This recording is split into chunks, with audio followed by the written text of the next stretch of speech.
All right, YouTube. We are going to count this as a loss. I concede. Basically, the mistakes we made were being way too I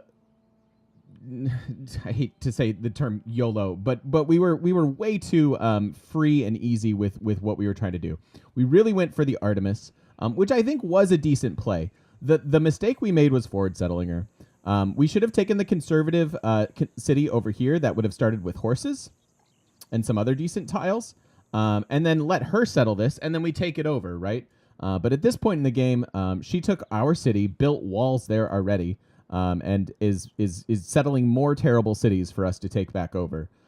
Plus, she's got an Artemis, and she can basically create infinite horses. So it's not like we're gonna die and like lose our capital, but this is basically the next 200 turns of just pain and suffering. And that's, you know, I'm comfortable calling this a loss.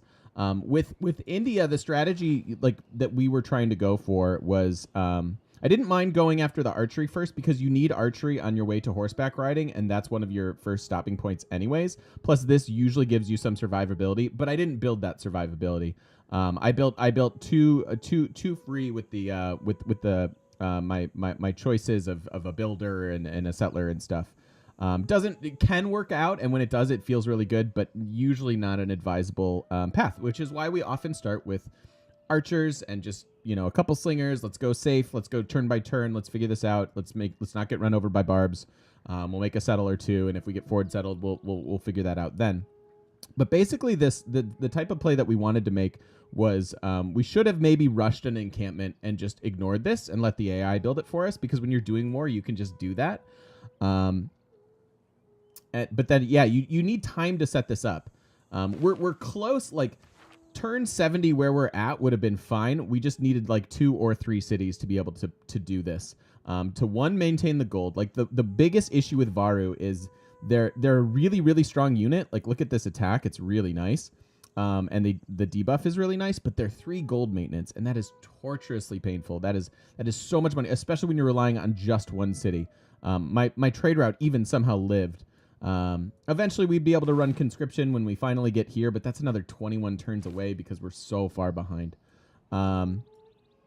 Yeah, so this was like spawning next to Scythia was pretty much the hardest of counters to what we were trying to do. And we maybe could have lived it if we would have made different choices, but hey, that's Civ. We do things and we live with our choices, and you know, that's why it's fun. Thank you for the derby bet. Have fun at your cookout there, Maestro.